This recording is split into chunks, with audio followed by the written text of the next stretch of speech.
शिव महापुराण पहला अध्याय।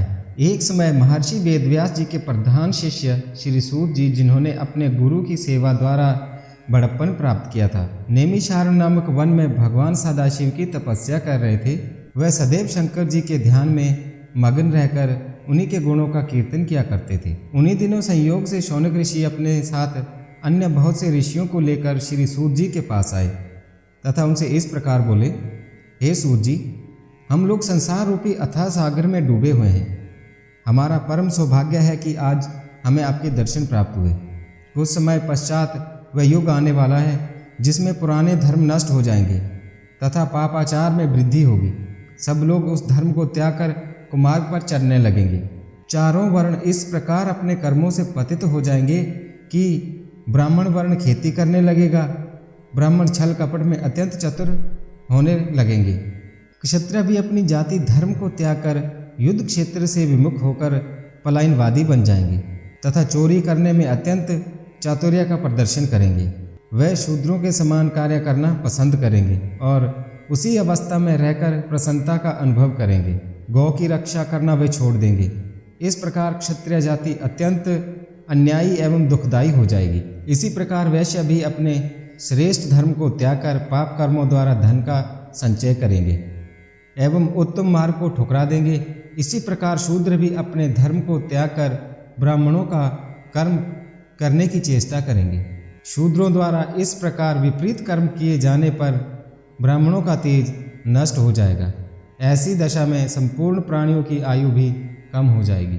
संसार में जब जब इस प्रकार अधर्म बढ़ता जाएगा और जाति बंधन नाशप्राय हो जाएगा, उस समय भिक्षुओं द्वारा भिक्षा मांगे जाने पर भी उन्हें कोई भिक्षा नहीं देगा। वर्ण संकर मनुष्य अपने को उच्च कुलीन समझकर और लोगों को हे दृष्टि से देखेंगे। स्त्रियां भी दुष्ट प्रकृति वाली बनकर अपने पति की सेवा करना छोड़ देंगी। ऐसी अवस्था में संतान भी अपने माता पिता से प्रीति रखना त्याग देगी। मनुष्य में संयम, जप, तप, शील नाश हो जाएगा।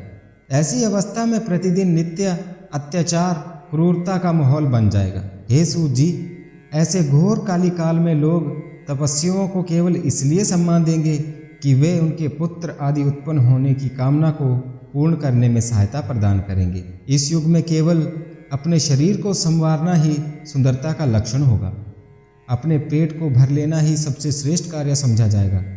भला आप ही बताएं कि ऐसे घोर समय में कल युगवासी जीव किस प्रकार मुक्ति प्राप्ति कर सकेंगे। आप सब प्रकार की चिंताओं को दूर करने में समर्थ हैं। अतः हम लोग इसी चिंता में डूबे हुए थे कि तब तक हमें आपके दर्शनों का सौभाग्य प्राप्त हो गया। अब कृपा करके कोई ऐसा उपाय बताएं जिससे हमारी ये चिंता नष्ट हो जाए और हम प्रसन्नता को प्राप्त करें। संसारी जीवों का हित चाहने वाला आपके सम्मान और कोई नहीं है। आपने भगवान वेदव्यास जी की अत्यंत सेवा की है और अनेक पापियों को पाप रूपी समुद्र से पार उतार कर भगवान श्री कृष्ण द्वारा कृपा प्राप्त की है। शौनक ऋषि के मुख से निकले हुए इन शब्दों को सुनकर सूत जी अत्यंत प्रसन्न हुए। उसके बाद वे अपने नेत्रों में अश्रु की वर्षा करते हुए बोले, हे शौनक जी तथा अन्य ऋषि महानुभावों, आप लोग परम ज्ञानी एवं संपूर्ण संसार का हित चाहने वाले हैं। हालांकि संसारी लोगों की वह बुद्धि नष्ट हो गई है जिसमें सबके मंगल का ध्यान रहता है, परंतु आप सब लोग उसके अपवाद स्वरूप हैं, क्योंकि आपने अन्य लोगों के उपकार के लिए ही मुझसे ये प्रश्न किया है। अतः अब मैं आपकी इस प्रीति के वशीभूत होकर भगवान सदाशिव की उस परम स्तुति का वर्णन करूँगा जिसे सुनकर कालिकाल के दुष्ट नष्ट हो जाते हैं तथा अज्ञानी जीवों की भी मुक्ति हो जाती है। यही कारण है कि जो लोग बुद्धिमान होते हैं वे भगवान सदाशिव की तपस्या का संपूर्ण पदार्थों को अनायास ही प्राप्त कर लेते हैं। शिवलोक में किसी भी प्रकार का शौक और दुख कभी नहीं व्यापता। जो लोग शिवजी का नमन करते हैं वे बहुत संतान प्राप्त करते हैं। अतः हे ऋषियों, उचित यही है कि इस संसार को दुख रूप समझकर शिवजी के चरणों में ही प्रीति लगाई जाए। हे शौनक, शिवजी की स्तुति करने में वेद भी असमर्थ हैं, अतः शिवजी का क्षण भर के लिए भी ध्यान करना नहीं भूलना चाहिए। सूत जी के मुख से ये वचन सुनकर शौनक ऋषि अपने दोनों हाथ जोड़कर उनके सम्मुख बैठ गए। उसके बाद सब ऋषियों ने परस्पर विचार विनिमय करके सूत जी से ये कहा, हे सूत जी, शिव जी तो निर्गुण कहलाते हैं। उन्होंने सगुण स्वरूप किस प्रकार धारण किया, उन्होंने संसार को किस प्रकार उत्पन्न किया तथा स्वयं किस प्रकार उत्पन्न हुए। वे प्रलय काल में संसार को नष्ट करके स्वयं किस प्रकार स्थिर रहे। वे किस कार्य से प्रसन्न होते हैं और प्रसन्न होकर क्या वरदान देते हैं। हे सूत जी, ये सब वृत्तांत तथा इसके अतिरिक्त भगवान सदाशिव के संबंध में और जो कुछ भी जानने योग्य हो आप हमें बताएं, क्योंकि आप ही श्री वेदव्यास जी की कृपा से भूत भविष्य एवं वर्तमान इन तीनों लोकों की गति को जानने में समर्थ हैं। तभी तो व्यास जी ने कृपा करके अपने श्रीमुख से आपको इस ब्रह्मांड का संपूर्ण रहस्य समझाया है। ये बात निश्चय है कि जब तक श्रेष्ठ ब्रह्मज्ञानी से भेंट नहीं होती तब तक शौक तथा मोह नष्ट नहीं होता। हम तो उसी को बड़ा भाग्यवान मानते हैं जो शिवजी की कथा कीर्तन से अपना सदैव ध्यान लगाए रखता है। शौनक आदि ऋषियों के मुख से निकले हुए इन शब्दों को सुनकर सूत जी अत्यंत प्रसन्न हुए। तदोपरांत उनको प्रसन्न करते हुए इस प्रकार कहने लगे, हे शौनक आदि ऋषियों, आपने जो मुझसे प्रश्न किया है वे प्रश्न एक समय नारद ने श्री ब्रह्मा जी से किया था। उस समय श्री ब्रह्मा ने उन्हें समुचित उत्तर देकर प्रसन्नता प्रदान की थी। मैं आपसे वही प्रसंग कहता हूँ। एक बार देवर्षि नारद जी तपस्या करने के निमित्त हिमालय पर्वत पर जा पहुँचे और वहाँ श्री गंगा जी के तट पर बैठकर अत्यंत कठिन तपस्या करने लगे। उन्होंने निश्चल भाव से सहस्त्रों वर्षों तक घोर तपस्या की। उनकी तपस्या, उस उग्र तपस्या को देखकर देवताओं के राजा इंद्र अत्यंत भयभीत हुए। उन्होंने ये समझा कि नारद जी मेरे इंद्रासन पद की प्राप्ति के लिए ही संभवतः ऐसी कठिन तपस्या कर रहे हैं। इंद्र ने भयभीत होकर ये विचार किया कि मुझे किसी प्रकार नारद जी की तपस्या में विघ्न डाल देना चाहिए। ये निश्चय करके उन्होंने अपने मित्र कामदेव को अपने पास बुलाया। जब कामदेव उनके पास आ गया तब उन्होंने उसे संबोधित करते हुए कहा, हे मित्र, तुम्हारी सहायता से मैंने अनेक अहंकारियों के अहंकार को नष्ट किया है। इस समय देवर्षि नारद जी हिमालय पर्वत पर बैठे हुए हैं, शिवजी की तपस्या कर रहे हैं। मुझे डर है कि कहीं वे अपनी तपस्या द्वारा मेरे इंद्रासन को ना छीन लें। अतः तुम कोई ऐसा उपाय करो जिससे नारद जी की तपस्या भंग हो जाए। सूत जी बोले, हे ऋषियों, इंद्र के मुख से निकले हुए इन शब्दों को सुनकर कामदेव ने उन्हें मनोकामना सिद्धि का विश्वास दिलाते हुए नारद जी पर विजय पाने हेतु अपनी संपूर्ण सेना को तैयार किया। उसके बाद उन्होंने नारद जी के समीप पहुंचकर वहां चारों ओर से अपनी माया फैला दी। कामदेव के प्रभाव के कारण उस निर्जन स्थान में भी अनेकों प्रकार के पुष्प खिल उठे और कोकिल आदि पक्षी अपनी मीठी बोली से उनका ध्यान अपनी ओर आकर्षित करने लगे। हृदय में कामदेव को जगाने वाली तीनों प्रकार की शीतल मंद सुगंध वायु बहने लगी। अपनी उस विजयनी सेना को देख कामदेव के हृदय में अत्यंत प्रसन्नता हुई। वे अपनी शक्ति भर जो कुछ भी कर सकता था उसे कर चुका, परंतु उसके कृत्यों से नारद जी का मन तनिक भी विचलित नहीं हुआ। नारद जी का मन विचलित न होने का जो कारण था उसे मैं आपको सुनाता हूँ। कारण केवल यही था कि जिस स्थान पर नारद जी बैठे हुए तपस्या कर रहे थे उसी स्थान पर एक बार पहले सदाशिव ने कामदेव को जलाकर भस्म कर दिया था। तदुपरांत उसे जीवित होने का वर देकर ये कहा था कि अन्य स्थानों पर तेरा प्रभाव भले ही हो, परंतु इस स्थान पर कभी भी तेरा कोई प्रभाव नहीं होगा। यही कारण था जिससे कामदेव निराश एवं लज्जित होकर इंद्र के पास लौट गया और उन्हें अपने निष्फल मनोरथ होने का सब वृतांत कह सुनाया। कामदेव की बात सुनकर देवराज इंद्र की सभा के संपूर्ण सभासद नारद जी की स्तुति एवं प्रशंसा करने लगे। हे ऋषियों, इधर अपनी तपस्या के पूर्ण हो जाने पर नारद जी को योग दृष्टि द्वारा जब ये ज्ञात हुआ कि उन पर विजय प्राप्त करने के लिए यहाँ कामदेव आया था, परंतु वे असफल मनोरथ होकर लौट गया है, तो उनके हृदय में कुछ अहंकार उत्पन्न हो गया। उन्होंने ये समझा कि वे कामदेव से भी अधिक शक्तिशाली हैं। इस रहस्य को वे नहीं जान सके कि ये मेरा नहीं अपितु उस तपोभूमि का प्रताप है। परंतु नारद जी अपने तपोबल पर अत्यंत गर्व करते हुए वहाँ से उठकर शिवजी के पास जा पहुँचे और अत्यंत प्रसन्न होकर उन्हें अपनी तपस्या का सब हाल सुनाने लगे। नारद जी की बात सुनकर शिवजी ने उन्हें समझाते हुए कहा, हे देवर्षि, कामदेव पर विजय पाने की सामर्थ्य तीनों लोकों में किसी के पास नहीं है। तुमने मुझसे तो ये बात कही, परंतु मैं तुझे समझाता हूँ कि तुम विष्णु लोक में जाकर इस बात को मत कह बैठना। तुम इस बात को अपने मन में गुप्त ही रखना। हे ऋषियों, अहंकार में डूबे हुए नारद जी को शिव जी की ये बात अच्छी नहीं लगी, परंतु वे उनसे विदा लेकर ब्रह्मा जी के समीप जा पहुँचे। वहाँ भी उन्होंने अपनी प्रशंसा करते हुए तपस्या तथा कामदेव पर विजय पाने का वृतांत कह सुनाया। अपने पुत्र नारद के इस अहंकार को देखकर ब्रह्मा जी ने भी सदाशिव की भांति उन्हें बहुत कुछ समझाया, परंतु नारद जी के हृदय में अहंकार घर कर बैठा था, इसलिए पिता का समझाना भी उन्हें अहंकार नहीं लगा और वे वहाँ से उठकर विष्णुलोक जा पहुँचे। नारद जी को आया हुआ देखकर भगवान विष्णु ने अपने आसन से उठकर उन्हें अपने कंठ से लगाते हुए पूछा, हे देवर्षि, अब तक आप कहाँ रहे? ये सुनकर नारद जी ने अपनी तपस्या तथा कामदेव पर विजय प्राप्त करने का संपूर्ण वृतांत उनसे भी कह सुनाया। उस समाचार को सुनकर भगवान विष्णु शिव जी की इच्छा समझकर मन ही मन हंसते हुए बोले, हे नारद जी, जो मनुष्य ब्रह्मज्ञानी नहीं है और परम ब्रह्मा की आराधना से रहित है, उन्हीं के हृदय से मोह की उत्पत्ति होती है। आप तो ब्रह्मचार्य व्रत को धारण करने वाले हैं, तब भला कामदेव आपका अनिष्ट कैसे कर सकता है? भगवान विष्णु के मुख से इन शब्दों को सुनकर नारद जी और भी अहंकार से भर गए तथा इस प्रकार अभिमान पूर्ण वचन बोले, हे प्रभु, मुझे ये शक्ति आपकी कृपा से ही प्राप्त हुई है। हे ऋषियों, इतना कहकर नारद जी भगवान विष्णु से विदा लेकर चले गए। उस समय भगवान सदाशिव ने अपने हृदय में ये इच्छा की कि मुझे नारद का अहंकार दूर कर देना चाहिए। उनकी इच्छा से जिस मार्ग से नारद जी चले जा रहे थे, उस मार्ग में स्वर्ग के समान सुंदर एक श्रेष्ठ नगर शीघ्र ही बस गया।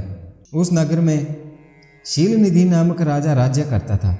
जिस समय नारद जी उस नगर से होकर जा रहे थे, उस समय उस राजा की कन्या के स्वयंवर का आयोजन हो रहा था। उस राजकन्या की सुंदरता पर संपूर्ण संसार मुग्ध था। नगर निवासियों द्वारा जब नारद जी को ये वृतांत ज्ञात हुआ तो वे भी उस स्वयंवर सभा में जा पहुँचे। जब राजा शीलनिधि ने अपनी सभा में नारद जी को पधारते हुए देखा तो उन्होंने आगे बढ़कर उनका अत्यंत सम्मान सत्कार किया, फिर उन्हें ले जाकर अपने आसन पर बैठा दिया। इसके उपरांत उस राजा ने अपनी परम सुंदर कन्या को बुलाकर नारद जी के सम्मुख उपस्थित कर दिया। बहुत समय तक नारद जी उस कन्या के अनुरूप स्वरूप अल्प दृष्टि से देखते रहे। तदुपरांत जब उन्होंने उस कन्या के लक्षणों पर विचार किया तो ये पाया कि जो भी मनुष्य इस कन्या का पति होगा वह संसार में अमर होकर अक्षय कीर्ति को प्राप्त करेगा और युद्ध में भी कभी परास्त नहीं हो सकेगा।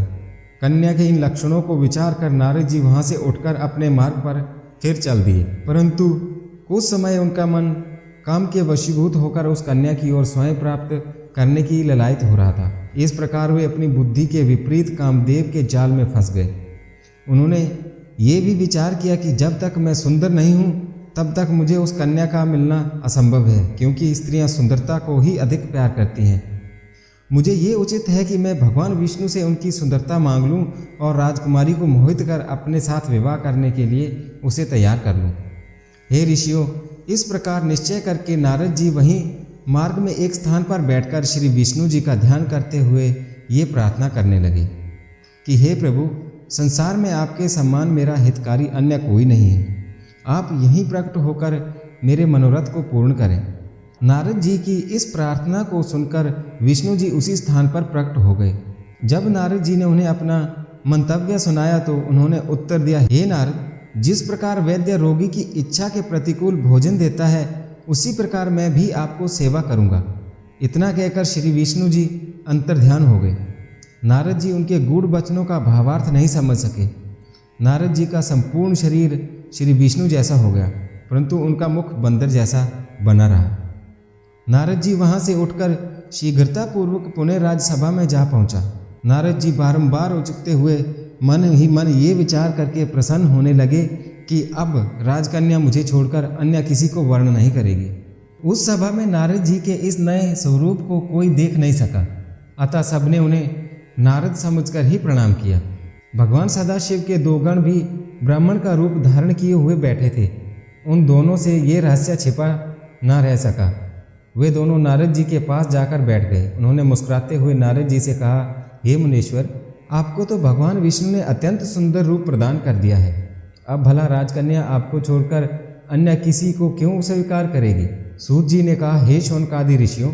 इसी बीच वह राजकन्या भी स्वयंवर सभा में आ पहुंची। जब उसने नारद जी के उस भयानक रूप को देखा तो वह अपने मन में अत्यंत अप्रसन्न हुई और मुंह फेर कर दूसरी पंक्ति में अपने योग्य पति को ढूंढने लगी। इधर नारद जी की ये दशा थी कि वे बारंबार उचक उचक कर चारों ओर से उस राजकन्या के समीप पहुंचने का प्रयत्न करते थे। शिवजी के वे दोनों गण नारद जी की इस दशा को देखकर जोर जोर से हंसने लगे। ठीक उसी समय भगवान विष्णु उस सभा में आ पहुंचे। उन्होंने देखा राजकन्या ने प्रसन्न होकर उनके गले में वरमाला डाल दी। ये देखकर अन्य सब राजा तो निराश हुए ही, देवर्षि नारद जी अत्यंत निराश हुए। उस समय उन दोनों शिवगणों ने नारद जी से ये कहा, हे मुनिराज, आप इतने दुखी क्यों होते हैं?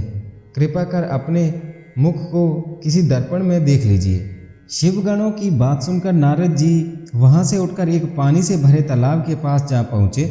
वहाँ जल के भीतर जब उन्होंने अपने मुख का प्रतिबिंब देखा तो उन्हें अत्यंत आश्चर्य हुआ। अपने इस विकृत रूप को देखकर उन्हें अत्यंत क्रोध हो आया और उसी क्रोध से उन्होंने उन दोनों शिवगणों को ये शाप दे दिया, अरे मूर्खों, तुमने हमारा बहुत उपहास किया है, अतः तुम दोनों भी मछली तथा पापी हो जाओ। तुम अपने किए का फल पाओ कि जिससे फिर ऐसा नीच कर्म करने की तुम्हें हिम्मत न पड़े। नारद जी के मुख से इस शाप को सुनकर वे दोनों गण अत्यंत चिंतातुर होकर वहाँ से लौटकर अपने लोक में जा पहुँचे और शिवजी की स्तुति करने लगे। इधर नारद जी भी कुछ देर बाद अपनी यथार्थ दशा में आ गए, परंतु उनके मन में यही विचार निरंतर चल रहा था कि विष्णु भगवान ने ऐसा छल क्यों किया। अतः ये तो मैं विष्णु को शाप दूंगा, अन्यथा अपने प्राण त्याग दूंगा। हे ऋषियों, ये निश्चय कर नारद जी भगवान विष्णु के बैकुंठ धाम को चल दिए। उस समय नारद जी की इच्छा जानकर विष्णु भगवान उन्हें मार्ग में ही मिले। विष्णु भगवान के साथ वह कन्या भी थी जिसको उन्होंने स्वयंवर में प्राप्त किया था।